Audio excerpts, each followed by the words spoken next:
ఫ్రిడ్జ్ను అధికంగా నింపవద్దు.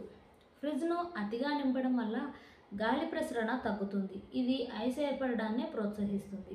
ఫ్రిడ్జ్లో 70% సామర్థ్యం వరకు మాత్రమే నింపాలి. తద్వారా గాలి సరిగ్గా ప్రవహించి ఉష్ణోగ్రత సమానంగా ఉంటుంది. అవసరం లేని వస్తువులను తొలగించడం ద్వారా ఫ్రిడ్జ్ను క్రమం తప్పకుండా శుభ్రం చేయండి. టెంపరేచర్ సెట్టింగ్స్ను సరిచేయండి. ఫ్రిడ్జ్ టెంపరేచర్ సాధారణంగా 18 degrees వద్ద ఉంచాలి.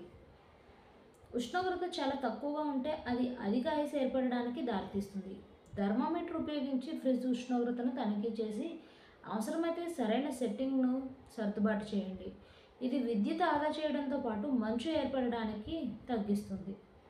క్రమం తప్పకుండా డీఫ్రాస్ట్ చేయండి. మాన్యువల్ డీఫ్రాస్ట్ ఫ్రిడ్జ్లో క్రమం తప్పకుండా డీఫ్రాస్ట్ చేయడం ఐస్ ఏర్పడడాన్ని నివారిస్తుంది. ఫ్రిడ్జ్ను ఖాళీ చేసి పవర్ ఆఫ్ చేసి ఐస్ కరిగే వరకు వేచి ఉండండి. ఈ ప్రక్రియ ప్రతి 3 నుంచి 6 నెలలకు ఒకసారి చేయటం ద్వారా ఫ్రిడ్జ్ సమర్థవంతంగా పనిచేస్తుంది. ఫ్రాస్ట్ ఫ్రీ ఫ్రిడ్జ్లు ఈ సమస్యను స్వయంచాలకంగా నిర్వహిస్తాయి, కానీ వీటిని కూడా శుభ్రం చేయటం అవసరం. గ్లిజరిన్ లేదా వంట నూనె ఉపయోగించండి. ఫ్రిడ్జ్ లోపలి గోడలను సన్నని పొరగా గ్లిజరిన్ లేదా వంట నూనెను రాయటం వల్ల ఐస్ ఏర్పడడం తగ్గుతుంది.